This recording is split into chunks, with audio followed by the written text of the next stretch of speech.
we discuss everything beauty, health, and wellness. I am your host for the day, Tiffany, and I have the beautiful, professional makeup artist, Chelle. I love that. I love that. You have to introduce me everywhere I go because, yes. Hi, guys. I'm happy to be here with the Uncle Funky's company, and I'm excited to be here and just chit-chat with you guys. Yes. So just for the people that do not know, how many years have you been in the game? 8 years. We just talked about this. It's going to be 9 in the summer, so that's really interesting. I was just talking about how 2020 kind of, because the last 4 years just went by in a blur. So 8 years in this industry and as a full-time entrepreneur. Nice. Okay. All right. So do you have like a profession, like a special niche that you like to work in, or you just kind of do it all? Well, I know that I'm mostly known for either my bridal work or my photography or campaign kind of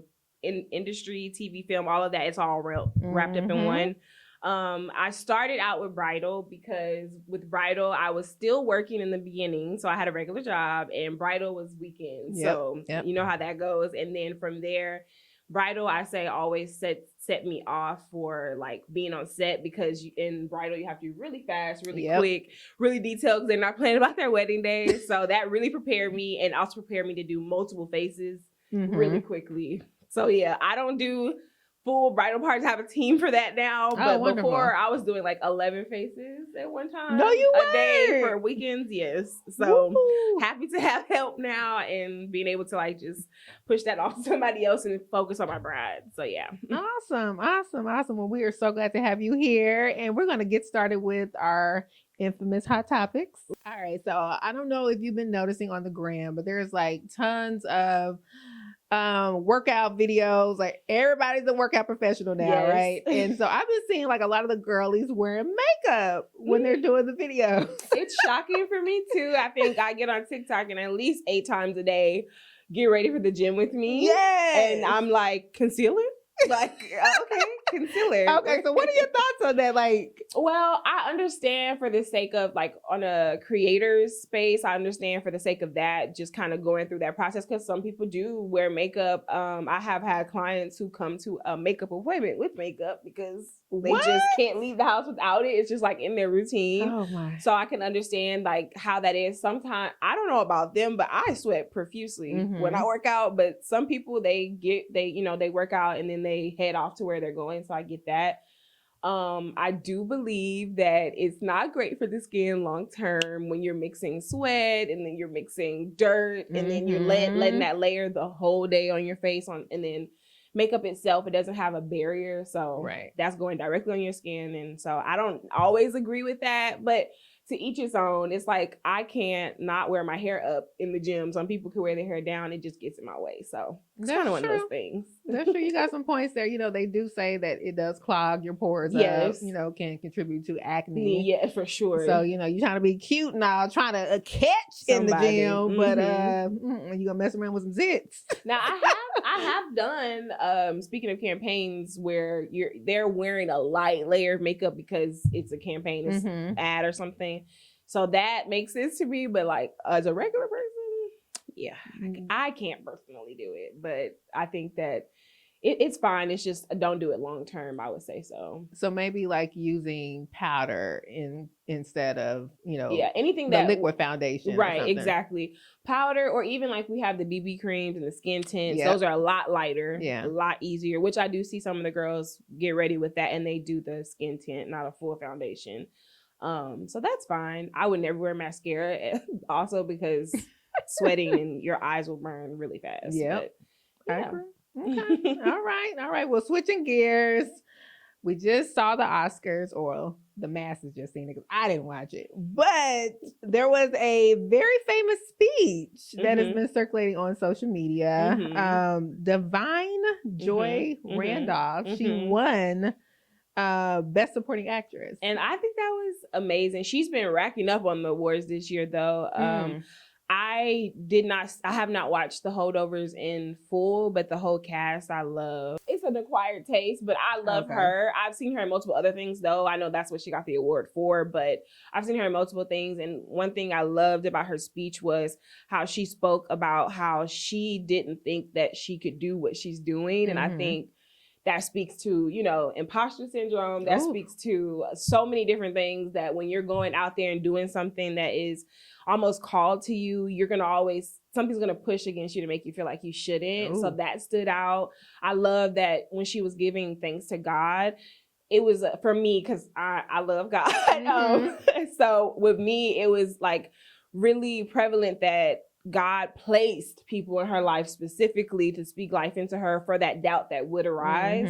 And she gave all of them thanks, and that was beautiful. And I thought about my husband, because I was not wanting to do this that I do now. Really? Ironically, I was in law school, freshly graduated my undergrad, and I was like, I started doing makeup in college for myself, learning the YouTube days. And when we first met, actually, our first Christmas we spent together, I told him I wanted to start YouTube, and he bought a whole setup, a camera, a vanity, all the things that I needed. I never used that camera. So then 3 years forward, he was like, when I was in between, I couldn't work full time and go to law school. And he was like, this would be a good time to do something that you don't necessarily need the money for, but just do it. He just believed that I could really do it. And we are here now. Wow. And that whole thing, him and God were on me about it. And I was like, no. So that's why her speech was, it really meant something to me. When you get the flowers and you get the final like recognition of this is your thing after thinking that it wasn't, that was beautiful. So yeah. Wow. Okay then. Shoot.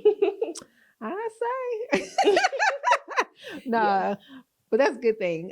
So now we want to transition into our full topic for the day, right? So we had to bring you in because we're talking about the evolution of beauty, right? And so I know for women of color, it has definitely evolved drastically. A little slower than the rest of the world just because we get overlooked, but yeah. Yeah, but you know, we're making strides. Yeah, this last decade, I would say so, for sure. So we're going to go ahead and get into it. And I do want to ask you a few questions. So the first one would be, could you discuss some common misconceptions or challenges faced by women of color when it comes to makeup and skincare products? I think for sure one that stands out for me, because I see it in my regular day-to-day, is when it comes to complexion, how to really put it in a category. I deal with clients who are like, hey, I'm dark. And I'm like, you're not dark, but on the spectrum, I can see how you would think that you would fall into that category, because the way, like, for instance, foundation is classified, it's like light, fair, or light fair, and then medium dark, and then deep. So in that dark spectrum, you're going to find a slew of different shades that aren't necessarily dark, but that's how I define it. So I say, like, the misconception that happens is most people think, oh, I'm dark, so they reach for the darkest shades, or that's how they can't shade themselves well. I think for us, sometimes our natural beauty is kind of put out there like it needs to be shaped into a different standard of beauty, slimmer nose, chiseled face. I'm guilty. Versus round. But we have most of us have such beautiful cheeks, different distinctions that I think gets kind of glossed over when you bring it into mainstream beauty, because we have to necessarily compete with that. And so to be that standard of beauty, it ends up looking like other races. And I feel like our beauty is just unique and beautiful. And I feel like that misconception is you need to cover that up at all times. And I think that that's the opposite. And I think that's where we get into nothing against full glam. I love a full glam, but I think that's where we get into people thinking they need to transform with makeup versus just enhance. So yeah. That's a good point there. Because I know growing up for me, you know, I have full lips, right? And so wasn't a thing, right? it was like, girl, you got them soup coolers, right? Yes. And so they used to, That was the thing, right? Yes. So it was like you have full lips, you have soup coolers, so you need to go to more nude colors. You don't need reds and things that'll Make them stand out. So what are your thoughts on that? Oh, so that's another misconception. I want to say that women of color can wear any color, and color actually done well, right? So you might, think of people and be like, but it's just because it was not done well. That's the only thing. But for us, we can wear color. I love color. I love applying it. Now, I do more of soft makeup, in my opinion. So when I get a chance to play with color, I don't shy away from it, especially with women of color, because I want them to see, like when I have a client who's a little bit nervous about a red or a burgundy, I love the experience when they see it their lips lined correctly. Yes. And they're like, oh, I'm wearing color now. I'm like, that's the game changer. Yeah. Like that lip liner. And it's like, it's such a subtle thing, but the definition, like what we're doing is defining the lips, and most people shy away from that, especially like you said, when you have big lips, but it makes a difference, and a beautiful difference at that. So I remember when I first started, I was like, I'm not wearing lipstick. When I think about my aunts and, your grannies, and you think about their blush and their lipstick, it's kind of wild. So I was like, I'm never wearing lipstick. And then they get it on their teeth, but that's different story. Yes. And so I would say I'd never, but when I discovered liner, I was like, oh yeah, this is my thing. So yeah, that's a common misconception. Wear your colors. That's what I'll say to women of color. Wear your colors. Just, if anything, learn how to do it well. Okay. Yeah. Okay. Well, that was good. All right. So next, so you kind of touched on this, but how important is it for individuals to embrace their natural beauty, and how can they do so confidently? So confidently is super important. I know when we were talking about natural beauty, I was more so talking about enhancing the face. But when we're talking about just your face, no makeup, which I'm a proponent of, this is a rare day, this is a special day. Usually I'm barefaced because that's just freeing.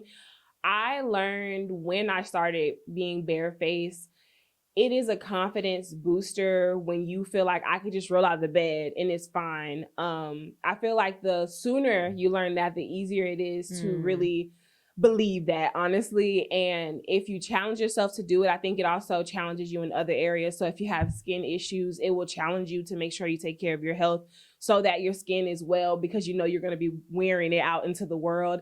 I think for anything, when it comes to the confidence is great, but then also the ability to just sleep longer, not have to prepare much, because women of color, we've been blessed with certain things where we have to take at least 3 hours to get ourselves prepared out the door if we're not pressed, if we're not already in a protective style. Yeah.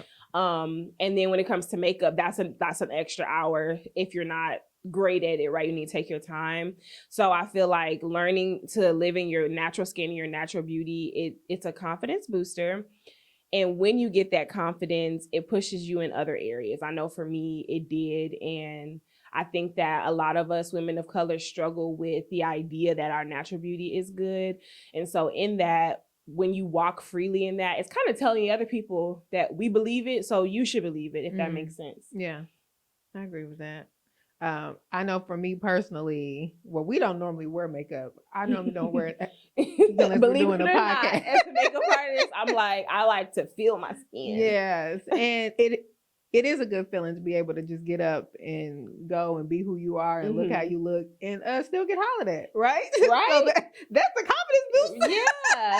And you'll never know that if you're always running to put on a face, right? And you'll never know, like, I am beautiful, because you'll believe that all your compliments come because of just the makeup. Exactly. Yeah. And if you really are honest about it and you really get the true opinions of men, they don't care for the makeup at all. If you have an opinion about that, because we don't care. But we don't care. We do it for ourselves, men. Like, I mean, because no man, like my husband, only because of me, he knows what to look at now on faces.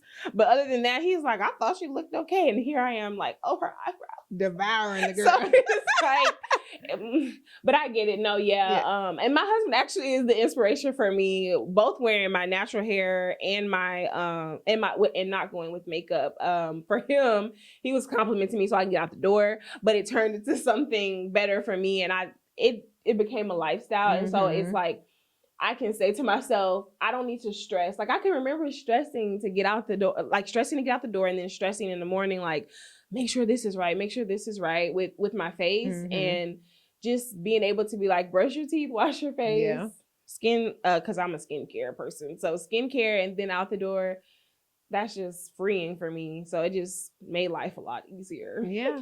And I also think that we set the tone for the younger generation, because I'm seeing now 13 and 14-year-olds wearing full face, like they have to be made up, they're getting lashes done. I just did a class, a client of mine, her niece just turned 16, and she booked a class with me to teach her how to do her makeup. And I was like, if I would have had this class at 16, I would have been a little bit better off. I had to learn the hard way with just mascara, just liner, and the wrong shade of foundation, eyebrows a block big. So it was fun, like seeing her into it, but also saying to me, I don't want to wear all of that. Because, you know, some people do her age, they're like, I'm going to school with a full face in high school. Yeah. And I'm like, I couldn't imagine I'm already getting up at 7 or 6 to get to school at 7. Yeah, like, no, exactly. But yeah. And even in college, right? Like, that's when I started wearing makeup, was college. And I would be late to class trying to look cute for an hour. Like, I'm on campus for an hour sweating because I got to walk across the campus. So, yeah, it took this much time for me to be like, I'm not doing that anymore. Goodness gracious. Okay. All right. So what advice would you give to women of color who may feel overlooked or underserved by the beauty industry? I know that is hard, and it's funny because as a Black makeup artist, my experience is different than my counterparts. But it's no different than how Black women have to work in every space, right? You have to be exceptional, not average. You have to be outstanding to stand out. And so I know that it's hard when you're doing those things and you're still getting overlooked. I specifically feel it as a makeup artist because I do coach other makeup artists and help them, where they kind of just feel like, you know, what's the point? Because even women like me don't value what I do, right? That look like me don't value what I do. And I think that education will change that. And then I want them to know that it's okay that some people aren't going to understand your value. As long as you continue to show up as your best and say I'm valuable, people won't have a choice. Like, if you keep lowering your standard, I love to tell people, like, when they say, well, I don't know if I can get this for that. And it's like, I don't know if I can get this project. I don't know if I can get this type of work. So I'm going to stay in this low level. And it's like, when people notice that, when you lowball yourself and you say, I'm not enough, they may see the greatness in you. But if you're willing to say, I'm cheap, I'm this, I'm that, they're not going to tell you to raise your rate. They're not going to tell you to be better, to show up and do this. And so it's going to be on you. So I would just encourage you to keep pushing forward and know that it's important, because the people after you will be able to get in a better position. That's how it's been for us. So someone came before us and then the next person. So don't let that make you feel too bad. I know it's very difficult in this climate in society, right? Where there's so many things that want you to kind of be depressed and want you to kind of be self-loathing. I think that it's better to tap into. So, like, for me, like I said, I love God. You guys, I'm going to bring God into everything. I think it's important to focus on the good rather than the underserved and all those things, because when you focus on the good, your mind stays there, and so your surroundings have to follow. Yeah. Come on, answer. All right. So going to something a little bit lighter. I know that the evolution is happening for, you know, women of color when it comes to makeup, but for you, what are some of your top makeup brands that you enjoy for us? Okay, so do you want my Black owned, or do you, because I have different categories? Come on. But I'll give you my top 5 Black owns would have to be Lys Beauty, that's LYS, and then Juvia's Plays, which is very common for some people. That's a more common. Threaded Beauty, which is available in Target. Okay. That's the one that's owned by the Lip Bar. Yeah, okay, got it. And so that's why I would put them and the Lip Bar together. They're a cosmetic brand, but then Danessa Myricks Beauty. She just had a really good thing with the Super Bowl where she was kind of like her makeup was the key makeup. I think they use it on Usher too. I saw that, for his a male grooming. And she's a sweet person, but I love it because she's an artist first, putting out things that she knows artists will need as artists who are serving women of color. So that she'll be on both of my lists if I had to. And then as far as other brands that I love and use the most also would be Giorgio Armani, NARS, Lancome, and I'm at 4. Charlotte Tilbury. Really? Yeah. I'm surprised by a lot of women of color also don't know that that's a really great brand. Now they could grow in their shade ranges, but as far as like their main complexion products, every woman of color can use them. Yeah. Okay. There were 2 that I was looking for that you did not say, so I was surprised. What? Well, MAC was a common one. I am not a MAC girl. I think that's the most controversial thing about me, because the way so many people come to me, like get their makeup done, or other makeup artists, they're like, "You don't like MAC?" because they don't see anything MAC. Now I do have some MAC powders. I lied, but as far I'm for the work that I do, I think MAC is really great for full coverage applications. I'm very soft, especially when it comes to like foundation and those coverages. So that's the only reason why I love now some lippies. MAC has it for sure. I know the only reason also is that there's so many things introduced. Are you gonna say Fenty? I was gonna say Fenty. Because I was gonna say Fenty kind of started it where MAC kind of had to take a backseat, because after she brought her stuff, so many people thought about us, like our colors. So they did. That kind of upped the ante, where MAC used to be like the kind of only other competitor. And that's the only thing. I see that they're trying to rebrand with new products. So I think that may do really good wonders for them. But as far as I don't hate MAC, but as far as their main things, because most people use their concealers and foundations, they're just not in my kit.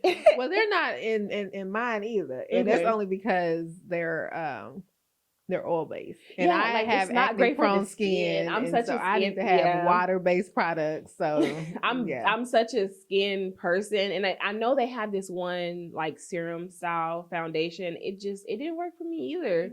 It wasn't light enough, and when I can smell product as soon as I use something, I'm always hesitant to put it on somebody else's face. Okay. And then with Fenty, I love Fenty. I just don't carry it in I wear it personally, and then the lips also are my biggest, like they're called lip stunners. They're my favorite. Except their products are really good for everyday wear. Okay. My clients are kind of trying to get like a pro finish. Yeah. So that's the only reason why. Okay. But Fenty, yes, I love Fenty. That makes sense. Yeah. Okay. And then we'll end it with one more question. Okay. All right. Can you share any tips or recommendations for women of color navigating the beauty industry, whether as consumers or professionals? So mainly like if someone's trying to break in to your industry, do you have any advice? Yes. So I would say for professionals, my biggest advice would be learn the technique. Because the reason I say that is because I can give you advice on how to get in to the industry and things like that, but I like to work in order. So I can tell you, do all these things with your content, which most people will tell you, but I think that if the technique is not there, that gets old really fast. If the business acumen is not there, you can't sustain any like overnight success you do get. So I would say focus on those 2 things at first, your skill and your technique. And make sure that you're limiting who you're influenced by, because the more influences that you have, the harder it is to come to your unique style. I think for me, one of the reasons why I'm heavily booked or things of that nature is because I have a style that stands out or that is pulled. That's like, I know Chelle did that type thing. And so I learned that early on. When I started, cut creases, glitter, all of that was in. I was against it. So it was one of the reasons why my client base built, because I would be in the grocery store when I was still wearing makeup to the grocery store, and people, I want to wear that makeup. You know what I mean? And then they would find out I was a makeup artist and I would have a client. So I really say, learn your skill, limit who you're influenced by so that you can come up with a signature style, and then make sure your business acumen, understanding taxes, understanding all of the things that you need to be a legitimate business is in order. Okay. And then for someone who's learning their own technique, practice. So if you're at home just wanting to learn how to do your makeup on your own, don't get defeated. Practice. I know that when I teach people classes, I say, don't leave it here. Make sure you're trying all this at home for your next event, or don't wait for your event. Actually, just practice on a random day where you don't care what the final result is. Right. And that is how I discovered how to do my makeup for my face. And when you master your face, you don't have to know how to do anybody else's makeup. You can do a good face for yourself. It saves you money. It saves you time. So, yeah. Okay. So for someone that wants to kind of build their clientele and more so like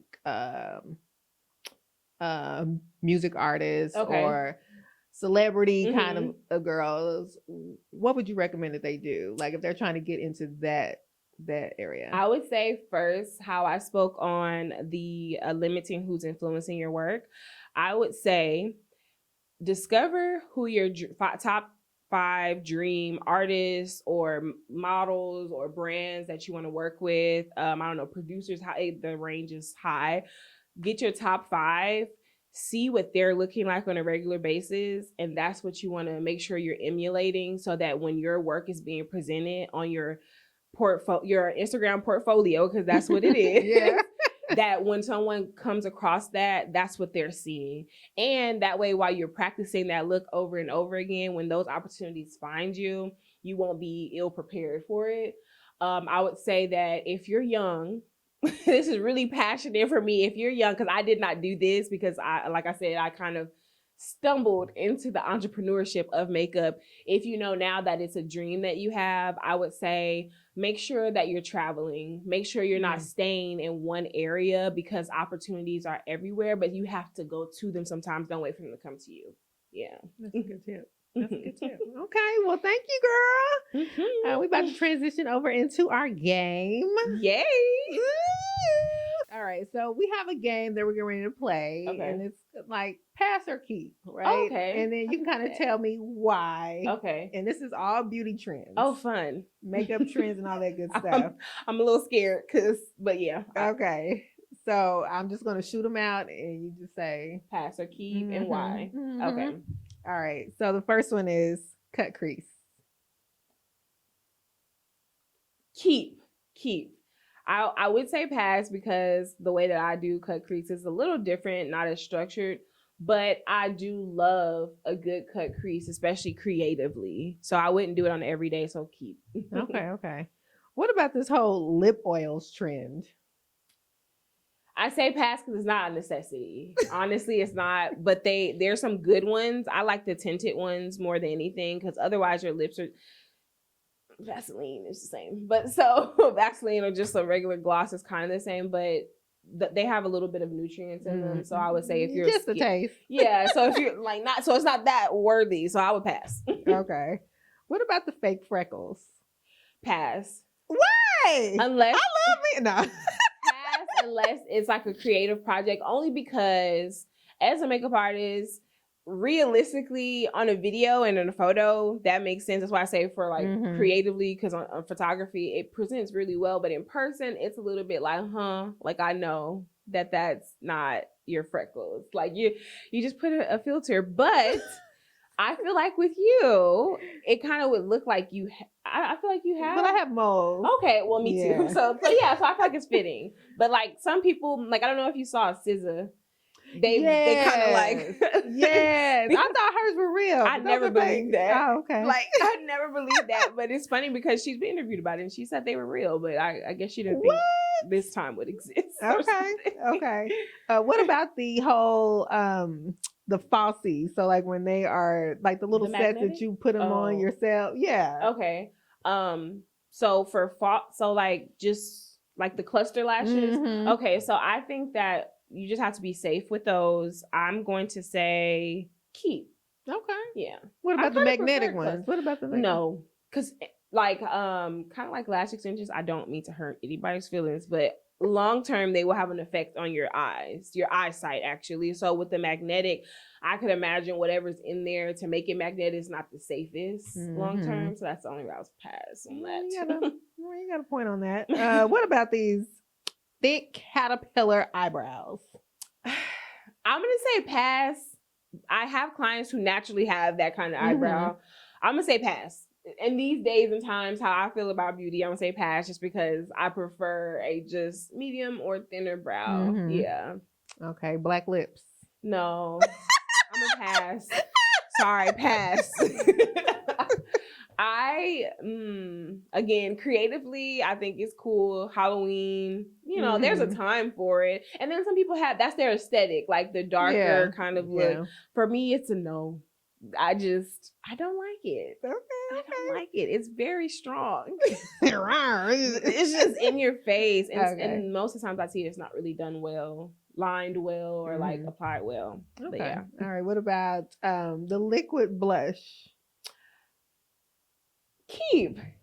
I am a cream girl mostly, but liquid is longer lasting to me than any other blush. I like to layer. You do your liquid and then you do your powder on top because blush is, I don't know if people understand that blush is the first thing to go because it's a very thin product. So when your makeup starts to wear down the rest of the day, you'll see like, I had all this blush and now it's like, it wasn't even there. You're going to have to reapply that probably first. So yeah. Okay, I didn't know that. Let's see. I'll do like 3 more. Okay. Intense I like this. nose contour. Okay, I think we talked about we talked about this as far as features. It's more like a moral, so I would say pass. Okay. Just for a more like, and it wouldn't be more. It's just my ideology says like our noses are fine, so like to slim it out for some European kind of look, it's like. But I know some people that's like a insecurity of theirs, right? So at least it exists. So if you don't like your nose, you can do it. But I would personally pass on it. I have like a little button nose, so it looks crazy. A cute little nose. See, I'd be like, give me that Michael Jackson. When I would give my Michael Slim Jim, yes. Give me that Michael. Slim Jimmy out, yeah. And they knew exactly what I was talking about. Give me that Michael right in here. Okay. What about? I don't know about this underpainting. I would keep underpainting. Okay, yeah. She brought that. I was like, I don't know about underpainting. What is that? But so you're essentially doing all of your contouring underneath, and so to me, it's a little bit more flawless and seamless because at the end, you're just bringing the foundation on a lighter level of foundation to bring it all together. So I like underpainting because it makes a difference too. If people have issues where they see that harsh line with their contour every time they do makeup, underpainting is for you because that way you can kind of make sure it's blended at the end. Okay. Yeah. And then I'll end with this one. What about I said the heavy highlight. As in like the glow or the under eye. Pass. It's a pass for me.